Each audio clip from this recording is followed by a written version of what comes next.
मैं बुलाना चाहता हूं उत्तर प्रदेश के मुख्यमंत्री योगी आदित्यनाथ जी को। अभिनंदन है योगी आदित्यनाथ जी का न्यूज 18 एजेंडा उत्तर प्रदेश के महामंच पर।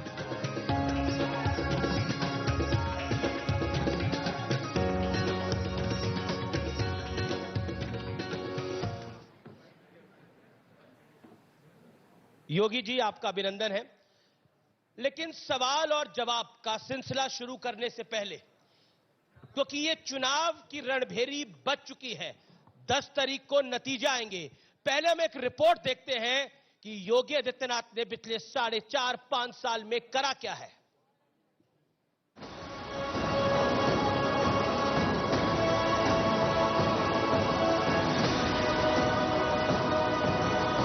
जय जय श्री राम, जय जय श्री राम। उत्तर प्रदेश के योगी आदित्यनाथ, जिन पर यूपी नहीं बल्कि पूरे देश की निगाहें जमी हुई हैं। योगी जानते हैं उनके नाम और 5 साल के काम पर प्रदेश की जनता फैसला करेगी। ये वो भी जानते हैं कि एक तरफ वो है और दूसरी तरफ पूरा विपक्ष, लेकिन उनके तेवर में बेबाकीपन बरकरार है। माफिया और आतंकवादियों को पनाह देने वालों को उनकी सीधी चेतावनी है, वो किसी को बख्शने वाले नहीं हैं।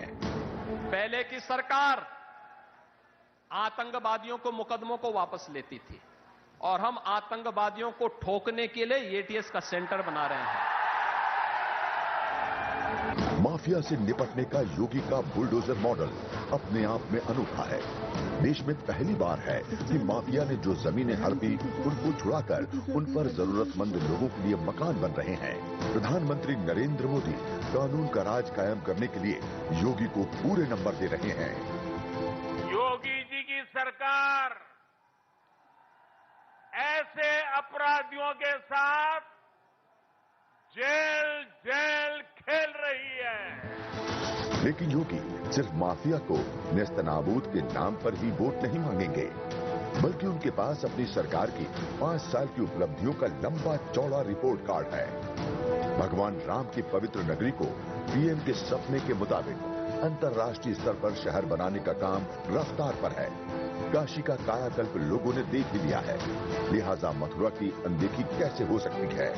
हमने कहा था अयोध्या में प्रभु राम का भव्य मंदिर निर्माण का कार्य प्रारंभ कराएंगे। मोदी जी ने कार्य प्रारंभ करा दिया है ना। और अभी काशी में भगवान विश्वनाथ का धाम भी भव्य रूप से बन रहा है। और फिर मथुरा वृंदावन कैसे छूट जाएगा। योगी कहते हैं किसी भी सरकार का काम बोलना चाहिए। उनका दावा है कोरोना काल में लोगों को खुलकर मदद मिली। संकट काल में भी यूपी में 5 साल में सरकारी नौकरियों में पारदर्शिता के साथ रिकॉर्ड भर्तियां हुई और करोड़ों लोगों को स्वरोजगार भी मिला। योगी सामान्य राजनेता नहीं है, वो गोलमोल बात नहीं करते। उनका साफ साफ कहना है कि पिछली विपक्षी सरकारों के निकम्मेपन ने यूपी को बुरे हालात तक पहुंचाया। यूपी में चुनाव का बिगुल बज चुका है। उत्तर प्रदेश चुनाव के सबसे बड़े इंटरव्यू में आज यूपी एजेंडा में मुख्यमंत्री योगी आदित्यनाथ से वो सारे सवाल पूछेंगे जिनके जवाब देश जानना चाहता है। तो ये योगी आदित्यनाथ का चुनावों की घोषणा के बाद पहला साक्षात्कार है, पहला इंटरव्यू है। योगी जी, इस सेशन का हमने नाम लिखा है योगी का जलवा 2022 में क्या भगवा। और आप कह रहे हैं फर्क साफ है 2017 से पहले और 2017 के बाद। लेकिन अखिलेश जी आज इस मंच पे आए थे, वो कह रहे थे कि हम 400 ला रहे हैं, बाकी 3 सीटों में पूरा विपक्ष बढ़ जाएगा। मैं धन्यवाद दूंगा पहले न्यूज 18 को कि उन्होंने एजेंडा यूपी में आज इस बात की घोषणा की है कि 2022 में भी योगी का भगवा अपना जलवा कायम रखेगा। मैं सचमुच आपको और आपकी पूरी टीम को इसके लिए हृदय से धन्यवाद देता हूं। देखिए, सपना देखना कोई बुरी बात थोड़े है। बहुत सारे लोगों के सपने में तो भगवान कृष्ण भी आ रहे हैं,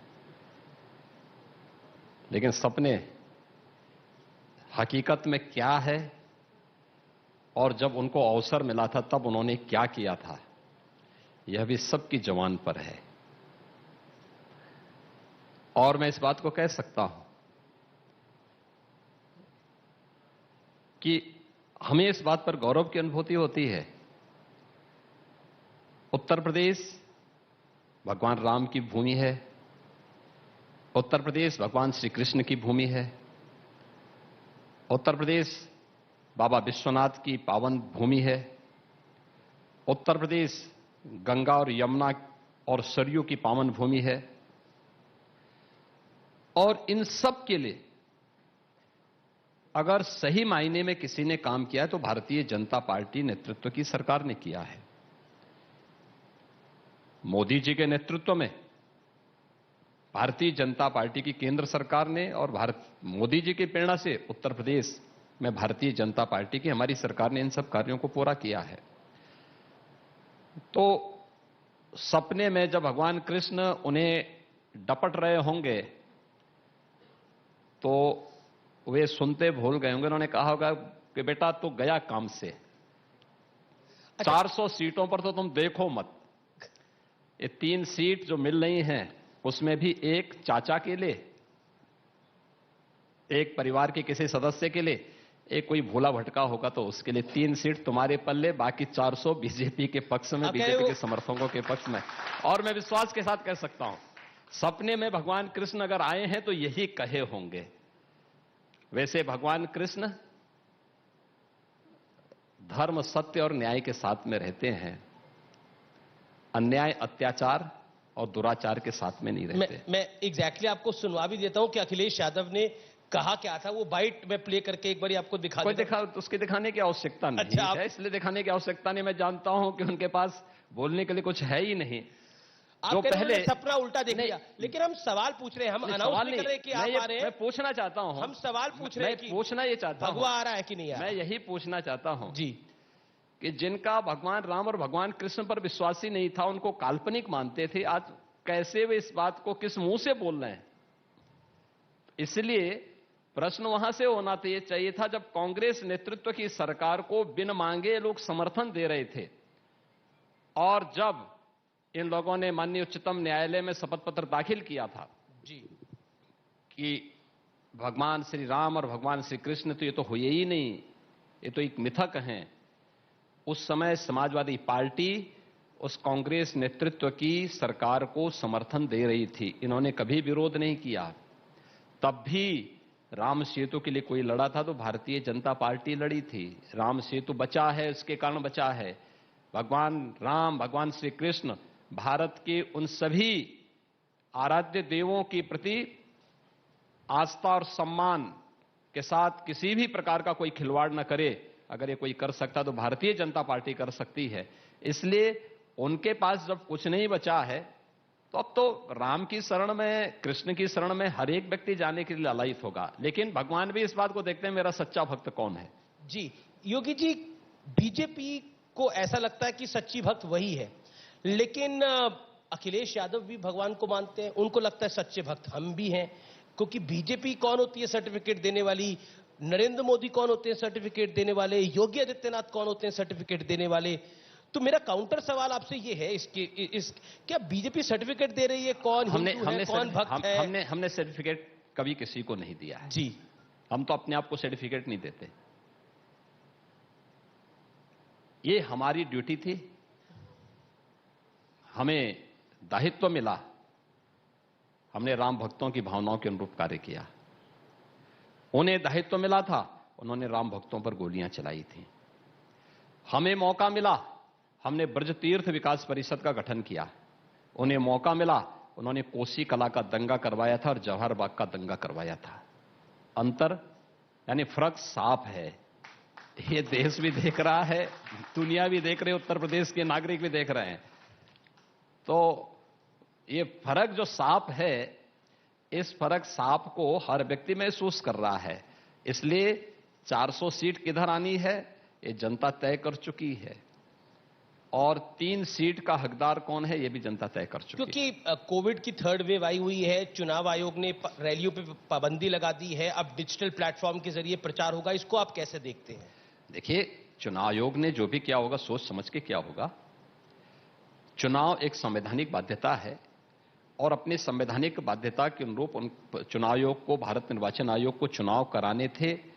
सभी राजनीतिक दलों की सहमति थी, उन्होंने चुनाव की घोषणा कर दी जी। उसके लिए गाइडलाइन तय की है और सभी स्टेक होल्डर से बातचीत करने के बाद उन्होंने तय की होगी। मुझे लगता है उसका पालन किया जाना चाहिए, हर एक के लिए वो बाध्यकारी होना चाहिए और इसमें बहुत सारी चीजें आएंगी।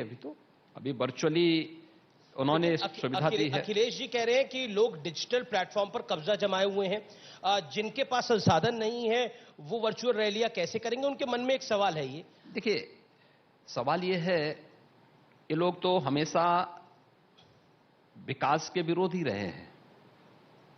देखिए, सपा, बसपा, कांग्रेस, इन्होंने देश के विकास में ब्रेकर का काम किया।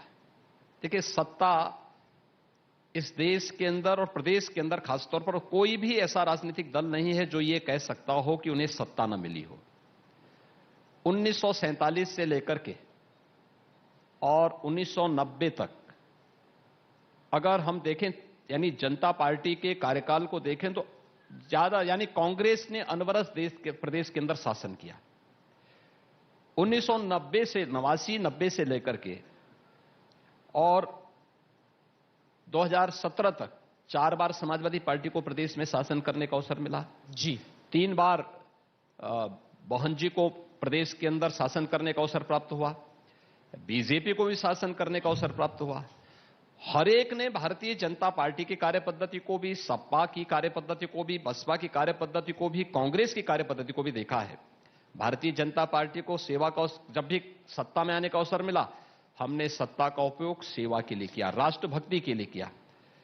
कांग्रेस, सपा, बसपा ने सत्ता का दुरुपयोग किया जनता का शोषण करने के लिए, विकास कार्यों में ब्रेकर बन करके और अपने राजनीतिक एजेंडे को सीधा करने के लिए वोट बैंक की उनकी पॉलिटिक्स ने प्रदेश में आतंकवाद को, नक्सलवाद को भड़काने का काम किया। वो कहते हैं वोट बैंक वाली पॉलिटिक्स तो आप कर रहे हैं। जब मैं आपको एग्जांपल देता हूं योगी जी, आप मथुरा का जब जिक्र आया, चाहे आप हो चाहे बीजेपी के अन्य नेता हो, आप कह रहे हैं कि हमने काशी भी बना दी है, अयोध्या भी बना दी है, अब हम मथुरा भी बनाएंगे। क्यों नहीं बनाएंगे? अब हम मथुरा भी बनाएंगे। क्यों नहीं बनाएंगे? ये पोलराइजेशन करने की तैयारी। जिसमें दम होगा वही बनाएगा, जिसमें दम होगा वही मथुरा को ही बनाएगा। और हम में दम है, हमने अयोध्या में जन भावनाओं के अनुरूप भगवान राम का भव्य मंदिर बना दिया। हम बना रहे हैं, कार्य कर रहे हैं। जो तो लोग बोलते क्या थे, मतलब निकाला जाए? जो लोग बोलते थे, मतलब क्या निकाला जाए? जो लोग बोलते थे मंदिर को भव्य बनाएंगे, नहीं, जो बोलते थे, ईदगाह भी है, जो बोलते थे जी कि अयोध्या में परिंदा भी पर नहीं मार सकता, जो लोग बोलते थे कि अगर अयोध्या में फैसला आएगा तो खून की नदियां बहेंगी, कहां गए सब? कहां गायब हो गए? हमें दम था, हमने जो कहा सो करके दिखा दिया, डंके की चोट पे करके दिखाया है। देखिए, इसको आप दम कह रहे हैं, इसको हमने कहा काशी, आप इसको दम कह रहे हैं, लेकिन इस देश में एक गैंग है, वो कहता है ये कम्युनल एजेंडा है, ये कम्युनल एजेंडा है, ये कट्टरवाद है और ये हिंदुत्व है, जिसको आप कह रहे हैं हमारे में दम है। ये दबंगई जो है, इसको कट्टरवाद से जोड़ा जाता है। कट्टरवाद नहीं है, अपने गौरव और अपने अतीत की गौरवशाली परंपरा की पुनर्स्थापना का एक अभियान है। नए भारत और श्रेष्ठ भारत के निर्माण की प्रवर्तमान अभियान का एक हिस्सा है। हमें भारत और भारतीयता पर गौरव की अनुभूति हो सकी, भारत की संस्कृति, भारत की परंपरा पर गौरव की अनुभूति हम कर सके, यह उसका एक हिस्सा है। यह अवसर कांग्रेस को मिला था। सरदार पटेल जी ने स्वतंत्र भारत में सोमनाथ के मंदिर के पुनरुद्धार से इस कार्यक्रम का शुरुआत किया था।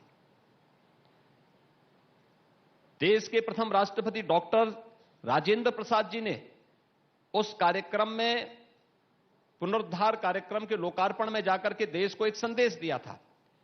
कांग्रेस ब्रेकर बनी, कांग्रेस उसमें बाधक बनी, कांग्रेस ने कभी भी इस एजेंडे को आगे नहीं बढ़ने दिया। तो ये कांग्रेस का पाप देश के खिलाफ। दूसरा,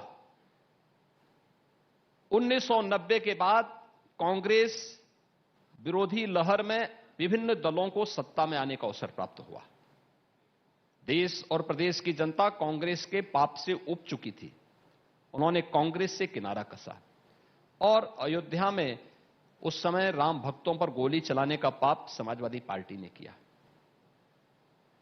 प्रदेश को दंगों की आग में झोंका, तो केवल 1990 में ही नहीं, जब भी समाजवादी पार्टी को अवसर मिला, कोई व्यक्ति क्या अपने आप को सुरक्षित पाता था? आज मैं कह सकता हूं, हमारी सरकार जब अपना 5 साल का कार्यकाल पूरा कर रही है, तो चाहे हिंदू है, चाहे मुसलमान है, चाहे वह किसी भी पंथ और वर्ग से जुड़ा हुआ है, हर व्यक्ति सुरक्षित है।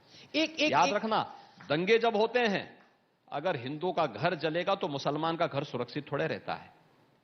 अगर हिंदू का घर सुरक्षित है तो मुसलमान का घर भी सुरक्षित है। ये जो आप बोल रहे हैं, इसका तात्पर्य क्या है? तात्पर्य ये है, हमने दंगा मुक्त प्रदेश दिया। आप कह रहे हैं आपने दंगा मुक्त प्रदेश दिया। पिछली सरकारों ने दंगा युक्त प्रदेश दिया था। लेकिन जब आप मथुरा की बात कर लेते हैं, आप कहते हैं क्योंकि मथुरा में तो हमारा काम चल रहा है। हमने ब्रज तीर्थ विकास परिषद का गठन करके मथुरा, वृंदावन, बरसाना, गोकुल, बलदेव, तो एक सवाल मेरे मन में आया, इन सभी तीर्थों के विकास का कार्य चला। आपको मालूम है कि इन तीर्थों में 5 साल की सरकार इन सभी तीर्थों में पहले क्यों नहीं किया ये? इन तीर्थों में जी मांस, मदिरा और किसी भी प्रकार के मद्यपान को निषेध किया गया है। हमारी सरकार ने किया है ये सब काम। तो क्या ये विकास की वह प्रक्रिया है जो हमारे आध्यात्मिक और सांस्कृतिक गौरव को आगे बढ़ा रही है। आज भौतिक विकास का कार्य भी चल रहा है और यह कार्य पिछली सरकार भी कर सकती थी। पिछली सरकार ने कोसी कला का दंगा मथुरा में कराया था।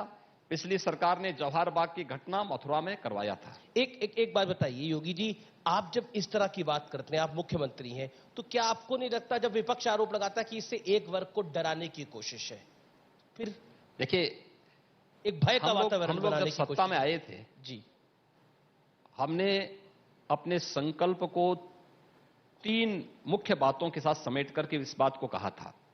एक, हम राष्ट्रवाद के मुद्दे पर कोई समझौता नहीं करेंगे। जी। दूसरा, हम सुशासन के लक्ष्यों को पूरा करेंगे। तीसरा, बिना भेदभाव के विकास के कार्यों को आगे बढ़ाएंगे। राष्ट्रवाद का एजेंडा जब हमारा आता है तो राष्ट्रवाद, अयोध्या में भगवान राम का मंदिर हमारे राष्ट्रवाद के एजेंडे का हिस्सा है, सांस्कृतिक राष्ट्रवाद का हिस्सा है। काशी में भगवान विश्वनाथ का धाम उस सांस्कृतिक राष्ट्रवाद का हिस्सा है। दिव्य कुंभ, भव्य कुंभ सांस्कृतिक राष्ट्रवाद का हिस्सा है। मथुरा, वृंदावन, ब्रज तीर्थ विकास परिषद की स्थापना हमारे सांस्कृतिक राष्ट्रवाद का हिस्सा है। महर्षि वाल्मीकि की पावन भूमि को भव्य स्वरूप देना हमारे राष्ट्रवाद का हिस्सा है। संत रविदास जी के जन्मस्थली को दिव्य और भव्य स्वरूप देना हमारे राष्ट्रवाद का हिस्सा है। एक तो वही, दूसरा, एक सुरक्षा का बेहतर माहौल बनाना, आतंकवाद के खिलाफ जीरो टॉलरेंस की नीति, एटीएस के सेंटर स्थापित करके अगर किसी ने उत्तर प्रदेश के अंदर टेढ़ी नजरों से देखने का प्रयास किया तो राष्ट्रीय सुरक्षा की दृष्टि से उसका काम तमाम करना भी हमारे राष्ट्रवाद का ही हिस्सा है। एक सवाल मेरा, एक जी, दूसरा सुशासन का एक भय मुक्त वातावरण देना। हमारी बेटियां भय मुक्त वातावरण में घर से बाहर जा सके, बाजार जा सके, स्कूल जा सके, कॉलेजेस जा सके, कोई उनको भय न हो। एक, लेकिन साथ साथ गरीबों को बिना भेदभाव के शासन की योजनाओं का लाभ मिल सके। न जाति, न मत, न मजहब, न क्षेत्र, न भाषा, हर एक को मकान। हम पूछना चाहते हैं समाजवादी पार्टी को, 4-4 बार आपको अवसर मिला, कितने मकान आप दिए? हम पूछना चाहते हैं कांग्रेस को, 40 साल के उत्तर प्रदेश में शासन के दौरान कितने गरीबों को आपने मकान दिया? और मैं कह सकता हूं 40 साल में कांग्रेस ने जितने लोगों को मकान नहीं दिए होंगे, हमने पिछले 4.5 वर्ष के अंदर 43 लाख गरीबों को एक आवास उपलब्ध कराया है। यूपी के अंदर 2,61,00,000 लोगों को एक शौचालय उपलब्ध करवाए हैं। लेकिन अखिलेश यादव को लगता है कि ये हमारे सुशासन का भाग है। अखिलेश यादव को लगता है कि भारतीय जनता पार्टी सिर्फ उनके कामों के फीते काटती है। आप लोग क्रेडिट लेते हैं, काम अखिलेश यादव ने कर रखा है, सपा की सरकार ने कर रखा है। देखिए, इस पर क्या कहना चाहते हैं? समस्या क्या है कि जो व्यक्ति 12 बजे सो करके उठता हो, उस पर सवाल पूछा आज मैंने उनसे। मैं क्या मैं ही पूछना, 12 बजे सो के उठता हो, उठने के बाद भी एक व्यक्ति उनका मुंह धोने के लिए खड़ा होता हो और फिर उसके बाद उनकी मालिश करके आगे बढ़ाओ, स्नान कराओ, 2 बजे वो अपना लंच लेंगे, तब तक साइकिल का समय हो जाएगा, साइकिल घुमाने का समय होगा। तो जो देखिए कभी कभी नाम का प्रभाव होता है। आप बचपन में जिसको जिस रूप में पुकार देंगे ना, जीवन भर वे लक्षण उसमें दिखते हैं। और मुझे लगता है कुछ लोग हमेशा जिंदगी भर बब्वा ही रहते हैं, उनको कभी वो अपने को प्रौढ़ बनने ही नहीं देना वो है। कहते जब मैं उठूंगा तो मेरे को योगी जी का नंबर दे दीजिएगा, अमीश जी, उनसे लेकर, तो मैं उनको फोन करके बता दिया करूंगा मैं उठ गया हूं। नहीं, मैं तो फोन करके बार बार हालचाल पूछता हूं। मैं तो फोन करके सभी का हालचाल लेता हूं। मैं हमेशा फोन करता हूं। कभी नेताजी का हालचाल लेता हूं, कभी उनका स्वयं का हालचाल लेता हूं, पूछता हूं कि भाई आप, अब मैं जानता हूं कि सुबह देर में उठेंगे इसलिए रात्रि 9 बजे के बाद फोन करता हूं, लेकिन उन लोगों को पता ही नहीं। उसके बाद जब यहां भी आए होंगे, आने के पहले उनका बकायदा 1 घंटा रिहर्सल हुआ होगा। भाई अब विकास के कार्य उनको याद होंगे नहीं, जानकारी होगी भी नहीं, क्योंकि महीने में काफी काम गिनाए। मैं क्या करूं ना, 5 साल में अगर उत्तर प्रदेश शासन से जुड़ी हुई उनको अगर आप देखेंगे तो कार्यालय में वो शासन के लिए और उत्तर प्रदेश की जनता के लिए कितने दिन कार्यालय बैठे, इसी का वो ले लें उनसे हिसाब, तो बहुत होगा। घुमा फिरा करके आप देखेंगे तो वह कुल मिलाकर के 30 घंटे भी कार्यालय में नहीं बैठे होंगे। 365 यानी प्रदेश के अंदर 5 वर्ष के अपने शासनकाल के दौरान जो व्यक्ति 5 साल के कार्यकाल के दौरान 30 घंटे भी कार्यालय न बैठा हो, टोटल में लाकर के बोल रहा हूं, काम अपने बड़े सारे गिरा के गए आज। मैं क्या कह रहा हूं ना जी, उनको शासन की किसी भी योजना की जानकारी स्वाभाविक रूप से नहीं होगी, तो उनको ये बता दिया जाता है कि भाई ये चीज ये हुआ, ये चीज ये हुआ।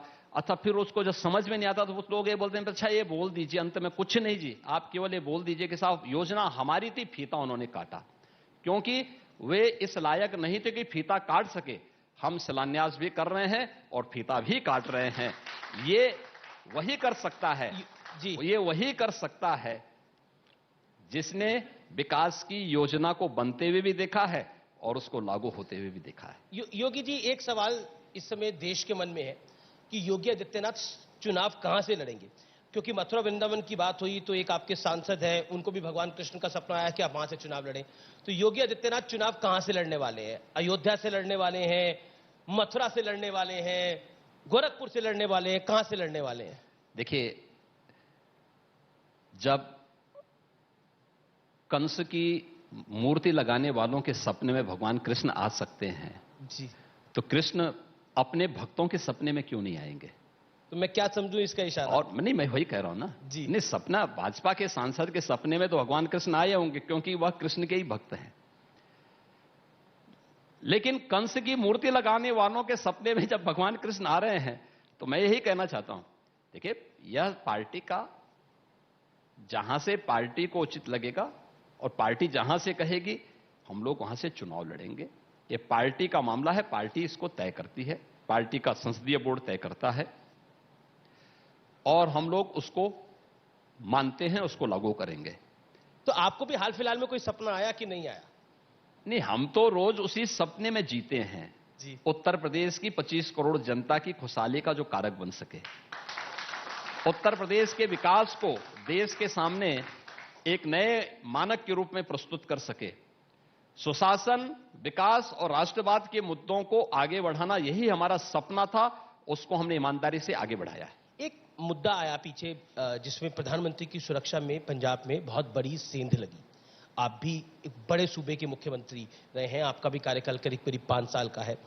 चन्नी साहब कहते हैं कि देखिए हमने इस पूरे मामले में प्रियंका जी को भी हमने जानकारी दे दी है। बीजेपी सवाल कर रही है कि ये संवैधानिक शपथ पर एक बड़ा सवाल या निशान है। आप इस पूरे घटनाक्रम पर क्या कहना चाहते हैं? देखिए, क्योंकि 20 मिनट प्रधानमंत्री एक फ्लाईओवर पे फंसे रहे जिसके 10 किलोमीटर की रेंज में पाकिस्तान था। ये घटना अत्यंत निंदनीय है, दुर्भाग्यपूर्ण है। भारत की फेडरल स्ट्रक्चर का एकदम अवमानना है और भारत के संवैधानिक मान्यता के अनुरूप भारत के पार्लियामेंट के बनाए गए एक्ट के अंतर्गत प्रधानमंत्री जी की सुरक्षा, राष्ट्रपति जी की सुरक्षा, उपराष्ट्रपति जी की सुरक्षा, संवैधानिक पदों पर बैठे हुए उन सभी महानुभावों की सुरक्षा, जिस राज्य में वे महानुभाव जाएंगे उस राज्य की सर्वोच्च प्राथमिकता होनी चाहिए थी। पर कांग्रेस कह रही है पॉलिटिकल ड्रामा कर रही है भारतीय जनता पार्टी। देखिए, नवजोत सिंह सिद्धू ने कहा। देखिए, नवजोत सिंह सिद्धू को कौन गंभीरता से लेता है? कांग्रेस ने गंभीरता से उनको लेती है। कांग्रेस की पार्टी नहीं लेती। उनके मंत्री, उनके पदाधिकारी रोज तो दिल्ली जा रहे हैं कि अगर यह व्यक्ति यहां रहेगा तो कांग्रेस का बेड़ा गर्क जरूर करा देगा। जो व्यक्ति भारत के दुश्मन देश के एक जनरल को गले लगा करके भाई मानता हो, बाजवा को, उसको आप जो है गंभीरता से ले रहे हैं। गैर जिम्मेदाराना बयान है। लेकिन कांग्रेस को देश की संवैधानिक संस्थाओं की अवमानना करने की एक आदत है। कौन नहीं जानता इस देश में संविधान का गला घोंटने के लिए कांग्रेस ने 1975 में क्या किया था देश के साथ? क्या योगी जी ये, क्योंकि भारतीय जनता पार्टी इसको इतने जोर शोर से उठा रही है, एक पब्लिक ओपिनियन भी है इस विषय को लेकर, क्योंकि प्रधानमंत्री किसी पार्टी का नहीं होता, देश का होता है और एक सर्वोच्च पद है। क्या बीजेपी इस पूरे मुद्दे को लेकर चुनाव में भी जाएगी? क्योंकि रक्षा मंत्री राजनाथ सिंह ने इसको उत्तराखंड की रैली में भी उठाया इस मुद्दे को। देखिए, उठाना नहीं, ये देश के सामने प्रश्न है कि जब प्रधानमंत्री जी की सुरक्षा पर ये लोग खिलवाड़ कर सकते हैं तो देश और आम जनता जनार्दन के साथ इनका व्यवहार कैसा होगा? ये कांग्रेस के गैर जिम्मेदाराना रवैये को प्रदर्शित करता है और संवैधानिक संस्थाओं का अवमानना को भी प्रदर्शित करता है। मेरा अगला सवाल आपसे इसी मुद्दे पर है। क्या आपको लगता है कि इस पूरे घटनाक्रम में हमने एक सतही राजनीति देखी है? क्योंकि जिस तरह के बयान आए हैं, हरीश रावत कह रहे हैं कोई बम तो नहीं फट गया, एक कांग्रेस के विधायक है वो कहते हैं नरेंद्र मोदी को तो पाकिस्तान चला जाना चाहिए अगर उनको इतना भारत में डर लग रहा है। देखिए, हरीश रावत तो फॉर्मर सीएम है। मैंने क्या कहा कि कांग्रेस पार्टी पूरी तरह गैर जिम्मेदार हो चुकी है, नेतृत्व विहीन हो चुकी है, और जब नेता विहीन कोई दल होता है, जब कप्तान विहीन कोई संस्था होती है, कैप्टन विहीन कोई टीम होती है, उसकी स्थिति जैसे होती है वैसे ही कांग्रेस की भी स्थिति है। और यह देश के खिलाफ एक साजिश है, एक सामान्य साजिश नहीं है। ये देश के खिलाफ एक गंभीर साजिश है और मुझे लगता है पूरा देश इस साजिश को देख रहा है और मुझे लगता है कि कांग्रेस को जनता इसका सबक भी सिखाएगी। मेरा अगला सवाल आपसे आईटी रेड पर है। ये इत्र वाला किसका मित्र है? क्योंकि बीजेपी कह रही है ये समाजवादी पार्टी का मित्र है, प्रधानमंत्री ने भी रैली में बोला, आपने भी अपने कार्यक्रमों में बोला इसको, लेकिन समाजवादी पार्टी कह रही है ये गलती से आईटी इनकम टैक्स डिपार्टमेंट से मिस्टेक हो गया है। ये समाजवादी पार्टी ज्यादा बेहतर जानती होगी, क्योंकि आईटी के रेड का सबसे ज्यादा पीड़ा समाजवादी पार्टी को ही हुई थी। दूसरा, 2015 में फ्रांस, जर्मनी और नीदरलैंड की विजिट के फोटो उस सज्जन के किसके साथ में है? आखिर किसके साथ में है? तीसरा, अगर किसी एक यहां आईटी के रेड पड़ रहे हैं और अगर आपका उससे कोई लेना देना नहीं तो फिर आपको पीड़ा क्यों हो रही है? आप पढ़ने दीजिए ना। आईटी का काम है, अपना काम कर रहा है, नोट की गड्डियां निकल रही हैं, ये दिखाता है। दीवारों से नोट निकल रहे हैं, दीवारों से नोट निकल रहे हैं। एक दिखाता क्या है? वो कहते हैं रेड किसी और पे मारनी थी, मार किसी और पे दी। यही समाजवादी पार्टी का तर्क है अखिलेश जी का। यही तो फर्क साफ है, यही तो हम कह रहे हैं फर्क साफ है। आज जिन गरीबों का भारतीय जनता पार्टी की डबल इंजन की सरकार मकान देने पे जो पैसा खर्च कर रही है, जो पैसा गरीबों का शौचालय बनाने पे खर्च कर रही है, गरीबों को फ्री में राशन देने में खर्च कर रही है, गरीबों को फ्री में विद्युत कनेक्शन देने और फ्री में उनको अन्य सुविधाएं देने में खर्च कर रही है, यही पैसा पहले जनता जनार्दन का ऐसे ही दीवालों में बंद हो जाता था और दीवालों में बंद करके आज आईटी और जीएसटी की टीम जेसीबी लगा करके क्योंकि जेसीबी को एक ब्रांड के रूप में हमने प्रस्तुत किया माफिया के खिलाफ। उस ब्रांड का उपयोग करते हुए अब जेसीबी उस नोट को निकालने में भी कर रही है। और ये पीड़ा देखिए, समाजवादी पार्टी, कांग्रेस और बसपा की पीड़ा पहली बार नहीं है। याद करिए, इनकी संवेदना कभी किसी गरीब के साथ थी, किसी कमजोर के साथ, विकास की किसी गांव की योजना के साथ कभी नहीं थी, महिला की सुरक्षा के साथ कभी नहीं थी। देखिए, मैंने कोरोना प्रबंधन के दौरान विपक्षी दलों के साथ बातचीत करने का प्रयास किया, ये लोग सहमत नहीं हुए। हमने एक बार विधानसभा में एक प्रस्ताव रखा कि हम सस्टेनेबल डेवलपमेंट गोल को लेकर के एक लंबी चर्चा करें और पूरा विधानमंडल उसका एक ठोस एजेंडा तैयार करें और मिलकर के प्रदेश के अंदर ये सस्टेनेबल डेवलपमेंट गोल, गरीबी हटाओ यानी गरीबी के पूरी तरह समाप्त करने के लक्ष्य को प्राप्त करने के लिए प्रधानमंत्री जी की प्रेरणा थी, इन पे चर्चा की जानी चाहिए और इस पर चर्चा करके हम लोग एक व्यवस्थित कार्ययोजना बनाकर के उसको इंप्लीमेंट करें और इसमें दलीय सीमाओं से उठकर काम होना चाहिए। जी, मैं आश्चर्य करूंगा कि हमने इस बात को सर्वदलीय बैठक में मैंने स्वयं प्रस्ताव रखा और मैंने उनसे इस बारे में कहा कि हमें गरीबी को पूरी तरह समाप्त करने के लक्ष्य को प्राप्त करना, गुणवत्ता युक्त शिक्षा के लिए, उत्तम स्वास्थ्य के लिए, प्रदेश में एग्रीकल्चर के माध्यम से किसानों की आय को दोगुने से अधिक करने के लिए, श्रमिकों की समस्या का समाधान करने के लिए, पर्यावरण की समस्या के समाधान आदि तमाम गोल्स थे जिनको लेकर के हमें कार्य करना था। विधान भवन में, विधानसभा में इस पर एक अनवरत चर्चा को आगे बढ़ाना था। जी, सबसे पहले सपा ने कहा कि नहीं, हम इसका वॉकआउट करेंगे, यानी वह गरीब के प्रति उनकी संवेदना नहीं, डेवलपमेंट की में उनकी कोई रुचि नहीं, पर्यावरण की उनकी कोई चिंता का विषय नहीं, गरीब का मकान मिले उनकी चिंता का विषय नहीं। उनकी पीड़ा क्यों कब होती है? उनको पीड़ा तब होती है जब माफिया पे बुलडोजर चलता है। उनकी पीड़ा कब होती है? जब किसी पेशेवर चोर के यहां से ठोको तंत्र की सरकार चला रहे हैं। जब किसी पेशेवर चोर के यहां से आज जेसीबी से पैसा निकाल करके और नोट का पहाड़ खड़ा कर दिया जाता, तब उनको पीड़ा होती है। पर वो कहते हैं कि ये ठोक तंत्र की सरकार है। आप बड़े गर्व से बोलते हैं कि हम ठोक देंगे, वो ये कहते हैं।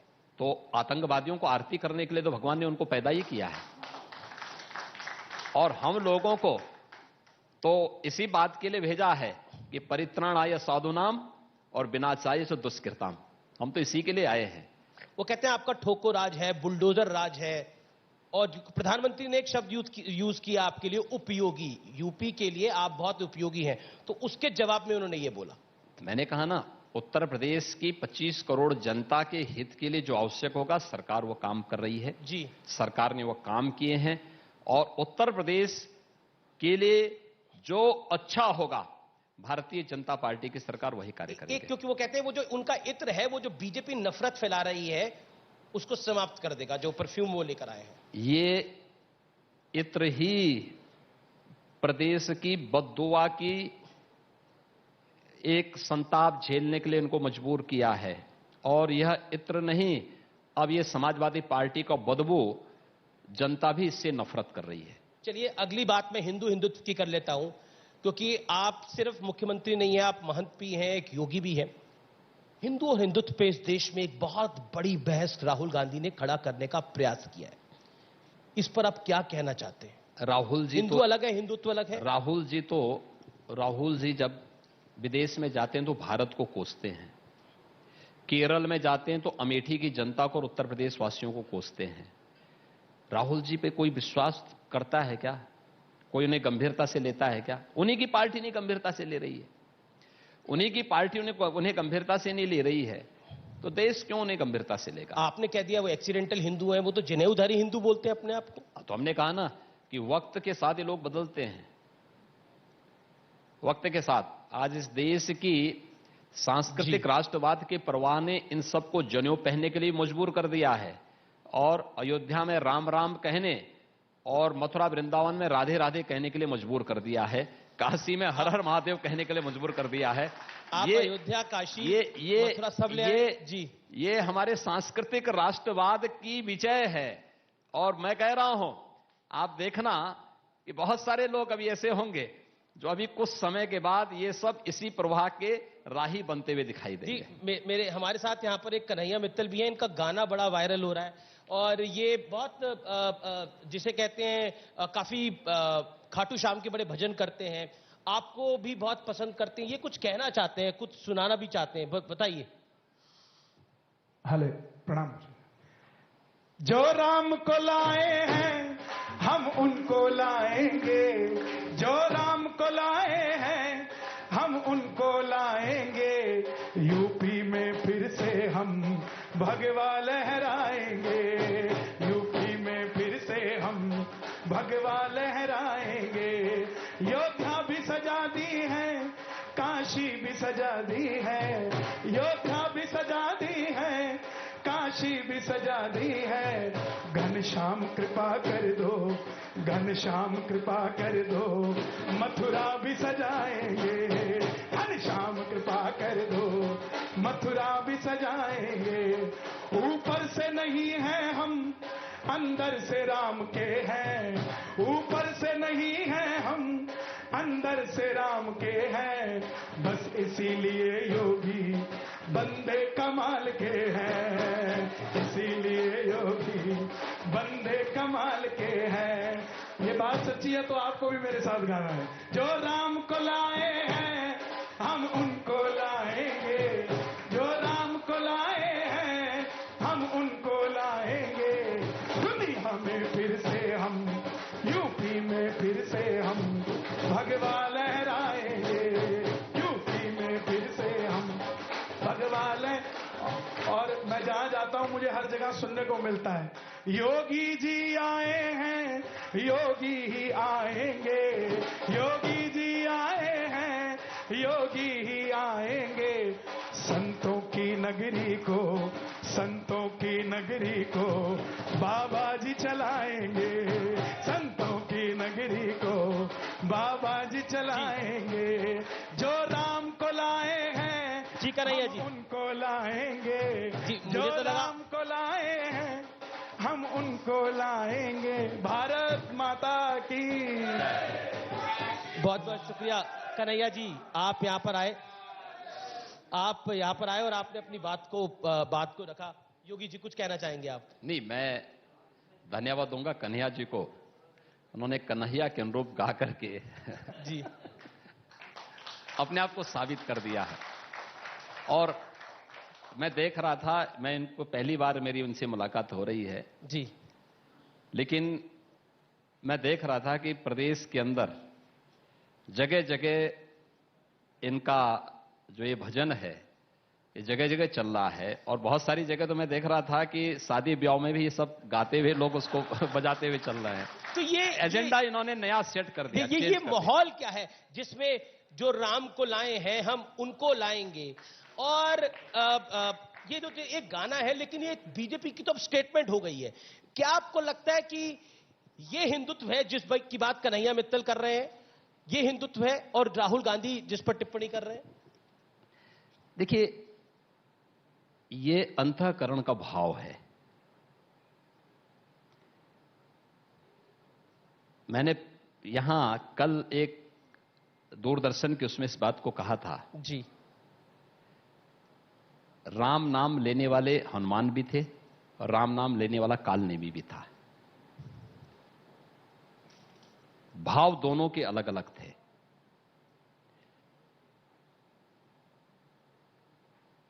हनुमान जी का जन्म किस परंपरा के साथ हुआ था हर व्यक्ति जानता है, लेकिन वह लोक पूज्य हो गए। लेकिन और राम को अंतःकरण से जो भजेगा, राम के काज को जो अंतःकरण से आगे बढ़ाएगा, वो यशस्वी होगा।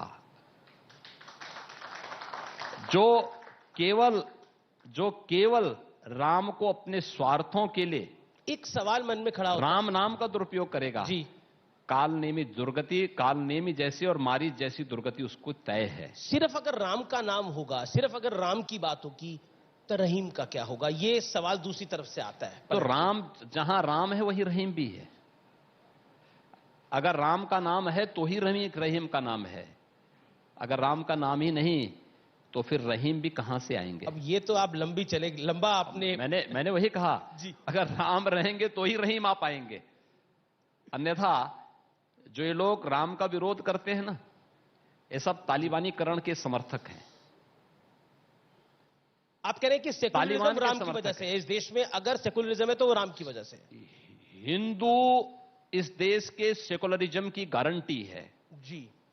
भारत पंथ निरपेक्ष है ही इसलिए क्योंकि भारत हिंदू बाहुल्य है। उत्तर प्रदेश में सबकी सुरक्षा की गारंटी है ही इसलिए क्योंकि मैंने कभी नहीं कहा ना कि मैं केवल हिंदुओं को सुरक्षित करूंगा। मैंने तो कहा भाई योजनाओं का लाभ सबको, सुरक्षा सबको, लेकिन तुष्टीकरण किसी की नहीं। यही सही पंथ निरपेक्षता है। अगर हम अवैध बूचड़खाने बंद कराते हैं तो यह प्रदेश की 25 करोड़ जनता को बीमारी से बचाने का एक अभियान का हिस्सा है और 25 करोड़ जनता की आस्था के सम्मान का भी प्रश्न है। केंद्र सरकार एक फैसला ले रही है जिसमें 21 साल लड़कियों की शादी की भी उम्र होगी। उसको लेकर समाजवादी पार्टी के सांसद है एसटी हसन, उन्होंने बोला है कि बच्ची समझदार तो 16 साल की उम्र में हो जाती है, शादी की उम्र क्यों 21 करनी चाहिए।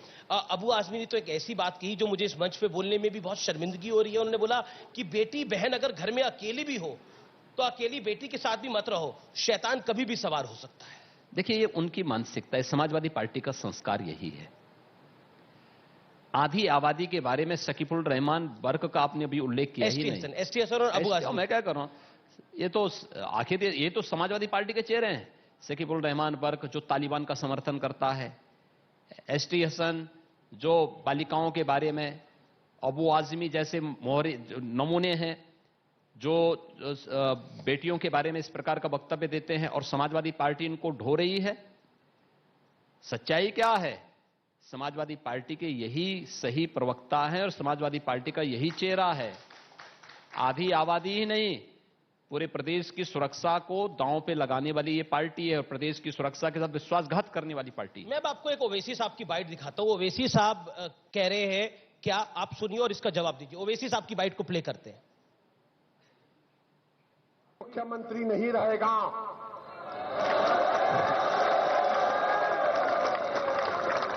हमेशा मोदी प्रधानमंत्री नहीं रहेगा और हम मुसलमान वक्त के एतबार से खामोश जरूर हैं, मगर याद रखो हम तुम्हारे जुल्म को भूलने वाले नहीं हैं। हालात बदलेंगे, जब कौन बचाने आएगा तुमको? जब योगी अपने मठ में चले जाएंगे, मोदी पहाड़ों में चले जाएंगे, हो सकता है या कहीं पर जाकर रहेंगे, जब कौन आएगा? क्या कहेंगे योगी जी? कह रहे जब योगी मठ में चले जाएंगे, मोदी हिमालय में चले जाएंगे, तब कौन बचाने आएगा? ठीक बोल रहे हैं, वक्त आएगा, वक्त आएगा तो हैदराबाद भाग्यनगर भी बनेगा। पर आपको लगता नहीं है ये पोलराइजेशन का हाई पॉइंट है? ओवैसी इस तरह की बात कर रहे हैं, आप लोग काशी को भव्य बनाने की बात, मथुरा को भव्य बनाने की बात कर रहे हो। ओवैसी क्या करना चाह रहे हैं? ओवैसी से आप उम्मीद क्या करते हैं? ओवैसी से क्या आप सत्यनारायण की कथा सुनना चाहते हैं क्या? आप क्या उनको चाहते हो सत्यनारायण की कथा सुनाए? उनका चेहरा मोहरा, उनका राग रंग जो है वो कभी भारत के गौरव और भारत के सांस्कृतिक राष्ट्रवाद का प्रतीक हो ही नहीं सकता। उनके जो संस्कार हैं वो बोलेंगे, मेरे जो संस्कार होंगे मैं वो बोलूंगा। पर वो तो अखिलेश जी के खिलाफ भी बोल रहे हैं। देखिए वो कहते हैं कि 19% मुसलमानों का कोई सगा नहीं है। मैं वही कह रहा हूं, सबने ठगाया। अगर यही दिमाग में बात सबके आ जाता तो ये वोट बैंक की राजनीति ही समाप्त हो जाती। राष्ट्रवाद, सुशासन और विकास पे राजनीति होती, इन मुद्दों पे चर्चा होती जी। कोई इन मुद्दों पे चर्चा नहीं करना चाहता है क्योंकि सपा को भय है कि राष्ट्रवाद जिस दिन प्रखर होगा और जिस दिन हुआ उस दिन वंशवाद और जातिवाद समाप्त। वो कहते हैं हम तो गन्ने की बात करते हैं, ये जिन्ना की बात करते हैं। हमने गन्ना की बात भी की और उन्होंने जिन्ना की बात की। हमने गन्ना किसानों के गन्ना मूल्य का भुगतान किया। वे सरदार वल्लभ भाई पटेल जी की जयंती के अवसर पर जब पूरा देश राष्ट्रीय एकता दिवस मना रहा था, उस दिन उन्होंने जिन्ना का महिमा मंडन कर दिया। यानी तुलना तो देखिए, एक भारत के अखंडता का प्रतीक सरदार वल्लभ भाई पटेल है और एक भारत के विखंडन के लिए दोषी जिन्ना है। दोनों की तुलना नहीं हो सकती।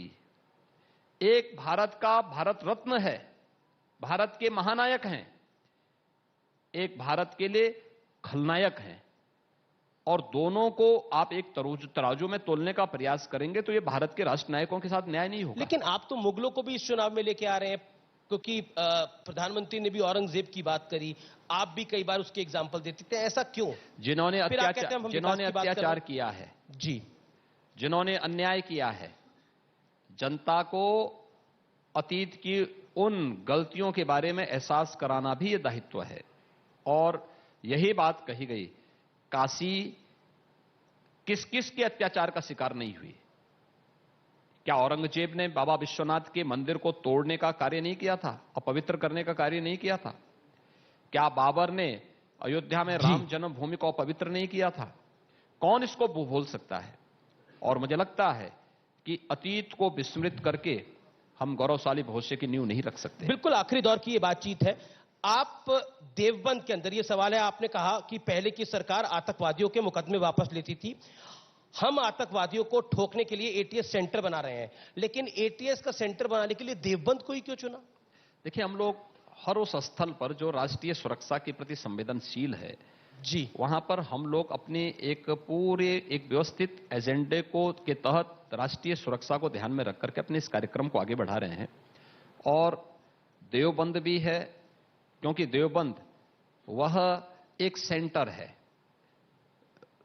हमारे तमाम बॉर्डर स्टेट तो आते ही हैं, अन्य देश से भी काफी महत्वपूर्ण और संवेदनशील क्षेत्र होने के नाते हमारा एटीएस का सेंटर वहां पे बन रहा है। पर जगह के ऊपर ही तो विवाद है। जगह इसलिए जो हमारे लिए उपयुक्त होगा, राष्ट्रीय सुरक्षा की दृष्टि से महत्वपूर्ण होगा, देवबंद में राष्ट्रीय सुरक्षा को खतरा आप मान रहे हैं? मैं क्या कह रहा हूं, जहां से भी हमें किसी भी एंटी नेशनल एलिमेंट को निशाना बनाने के लिए, जो भारत की सुरक्षा में सेंध लगाने के लिए आया, जहां से हमें उपयुक्त तो जगह मिलेगी, हम वहीं पे सेंटर बनाएंगे, और हमने इसलिए बनाया। अगला सवाल बिल्कुल आखिरी दौर की बातचीत है। अजय मिश्रा टेनी क्या प्रचार करेंगे बीजेपी के लिए? मुझे लगता है कि जो भारतीय जनता पार्टी का हर कार्यकर्ता भारतीय जनता पार्टी के लिए प्रचार करेगा। पर उनके बेटे पे बड़े सारे गंभीर आरोप हैं। देखिए, उसमें नियमानुसार जो कार्रवाई होनी थी वो कार्रवाई नियमानुसार हुई है। अगला सवाल मेरा, ब्राह्मणों को लेकर इस बार बड़े सारे सम्मेलन हुए, ब्राह्मण बीजेपी को क्यों वोट डालेगा? क्योंकि इस बार सपा और बसपा कह रही है कि ब्राह्मण शंख बजाएगा और बीजेपी को हराएगा। देखिए, ये लड़ाई उससे बहुत आगे जा चुकी है जी। ये लड़ाई अब 80 बनाम 20 की हो चुकी है। लड़ाई 80-20 क्यों? 80-20 की, ओवैसी कहते हैं 19। मैं क्या कह रहा हूं, 80-20 की। जो राष्ट्रवाद, सुशासन और विकास का पक्षधर है जी, ऐसे 80% से अधिक लोग भारतीय जनता पार्टी के कमल फूल पर अपना बटन दबाएंगे। और जो लोग राष्ट्रवाद, विकास और सुशासन के विरोधी हैं, माफिया समर्थक हैं, अपराधी समर्थक हैं, पेशेवर दंगाइयों का साथ देते हैं, भ्रष्टाचारियों का साथ देते हैं, भारत विरोधी तत्वों को गले लगाते हैं, किसान विरोधी हैं, गांव विरोधी हैं, बेटियों की सुरक्षा के विरोधी हैं, वह 15 से 20% लोग अपना राह अलग बनाएंगे। और इसलिए 80 बनाम 20 के इस चुनाव में ब्राह्मण ही नेतृत्व देगा, समाज का प्रबुद्ध समाज ही नेतृत्व देगा। ब्राह्मण का मतलब जाति नहीं, प्रबुद्ध समाज से है, और प्रबुद्ध समाज ही नेतृत्व देकर के डबल इंजन की सरकार को फिर से यूपी में लाने का कार्य करेगा। आपने बेटियों की बात करी तो प्रियंका गांधी कह रही है लड़की हूं, लड़ सकती हूं, तो क्या देखते हैं आप? और ठीक ही बात है। थोड़ा राजस्थान और पंजाब के अंदर होने वाली घटनाओं के बारे में बोल देते और थोड़ा अपने पिछले अतीत को भी देख लेते। जो तंदूरी की घटना दिल्ली में हुई थी, उस समय कांग्रेस के ही एक नेता ने किस तरीके से एक महिला के साथ क्या, नैना साहनी मर्डर केस, किस प्रकार का व्यवहार किया था। इन लोगों को थोड़ा उसकी तरफ भी देखना चाहिए। और और कांग्रेस के बारे में आपका आकलन क्या है यूपी के अंदर? देखिए, कांग्रेस मुझे लगता है कि उत्तर प्रदेश में आईसीयू में पड़ी हुई है और प्रियंका जी तो बड़ी मेहनत कर रही है, राहुल जी भी आए थे अमेठी अभी। ठीक बात है भाई, जब आईसीयू में कोई पड़ा रहता तो उसके लिए तो अंतिम समय में मेहनत करनी पड़ती होती। जी चलिए योगी जी, आपने काफी समय दिया, लेकिन फाइनल नंबर तो आपसे मैं लूंगा, हमेशा मैं लेता हूं। आपने गोरखपुर में एक बार कहा था, आपका मैं इंटरव्यू करा था कि इस बार बहुत बड़ी जीत होगी भारतीय जनता पार्टी की। अब क्योंकि चुनाव है और नतीजे 10 मार्च को आएंगे, दूध का दूध और पानी का पानी हो जाएगा। होली भगवा रंग की होगी या लाल रंग की होगी, ये तो समय बताएगा। मैं आपसे जानना चाहता हूं, आपका नंबर क्या है? अखिलेश जी तो 400 बोल गए। मैंने कहा ना, मैं पहले भी कह रहा था, भारतीय जनता पार्टी लोकतंत्र में विपक्ष को भी चाहती है और स्वस्थ लोकतंत्र को आगे बढ़ाना चाहती है। भारतीय जनता पार्टी 325 प्लस का लक्ष्य प्राप्त करेगी, कोई संदेह नहीं होगा। हाँ, अच्छा, आप 400 तक नहीं जा रहे हैं? आप 400 तक नहीं जा रहे अखिलेश जी? मैंने कहा ना भाई, जो वास्तविक संख्या होगी वो हम बोलेंगे, क्योंकि हमें मालूम है कि 10 मार्च के बाद जब शपथ ग्रहण होगी तो भारतीय जनता पार्टी की सरकार यहां पे बनेगी। तो उस समय हम लोग बोल सकेंगे कि देखो, हमने तो ये कहा था ना, वो पूरा हुआ। उन लोगों को उस समय मुंह छुपाने की स्थिति होगी नहीं। जब उनको बोलना ही नहीं तो इस समय बोल दो। मैं तो आश्चर्य होता है कि वो तो लिख के लेके आए होंगे अखिलेश जी, तो उन्होंने 400 बोल दिया। वो बीजेपी का संकल्प पत्र क्या कह रहा हूं ना। जी जी, वह अन्यथा यहां पे ये भी बोल सकते थे कि साहब हम 600 सीट लेके आ जाएंगे। तो यूपी में 600 सीट पाने वाले लोग हैं ये लोग। वेस्टर्न यूपी पर आप क्या कहना चाहते हैं? वेस्टर्न यूपी में इस बारी जयंत चौधरी और अखिलेश एक साथ है। देखिए, वो 2019 में सभी एक थे, सपा, बसपा, कांग्रेस, लोकदल, ये सब एक थे, सभी एक साथ थे। वेस्टर्न यूपी की जनता ने इस बात को देख लिया है, वेस्टर्न यूपी में कौन सुरक्षा दे सकता है, कौन विकास करा सकता है। किराना के प्लान को कोई भूला नहीं है, मुजफ्फरनगर के दंगों को कोई भूला नहीं है। मुजफ्फरनगर के जब दंगे हो रहे थे तब सपा दंगा करवा रही थी और आरएलडी मौन बनकर के तमाशबीन बनी हुई थी। क्या ये वेस्टर्न यूपी के लोग भूल जाएंगे जो नौजवान लड़के मारे गए थे वहां पर? आपको लगता है जाट मुसलमान एक साथ नहीं आएगा वेस्टर्न यूपी के अंदर? जाट प्लस मुसलमान, मैं क्या कह रहा हूं ना, वेस्टर्न यूपी में हर व्यक्ति तय कर चुका है, सुरक्षा जो सरकार देगी, पलायन जो सरकार रोकेगी, हम उसके साथ होंगे। और भारतीय जनता पार्टी ने सुरक्षा और पलायन के मुद्दे को, किराना में वापस फिर से लोग आ गए हैं। मेरे पिछले विजिट में मैं किराना स्वयं गया था, मैंने वहां भी एक पीएससी का सेंटर दिया है। पीएससी के इसका एक पूरी बटालियन ही मैंने वहां बिठा दी है जी। और किराना पलायन नहीं होगा, किराना एक व्यापारिक केंद्र के रूप में फिर से उभर रहा है। यानी 25 वर्ष के बाद किराना में फिर से एक नया पेट्रोल पंप भी लगा है अभी। देखिए, अंतर, ये फर्क साफ है, फर्क साफ है। चलिए, अब तो पता लगेगा कि 10 तारीख को क्या नतीजा आएंगे। योगी जी, आपने इतना समय दिया हमें, आपका बहुत बहुत शुक्रिया, बहुत बहुत धन्यवाद। न्यूज़ 18 एजेंडा उत्तर प्रदेश मंच पे आने के लिए बहुत धन्यवाद मुख्यमंत्री जी। 5 राज्य 690 सीट।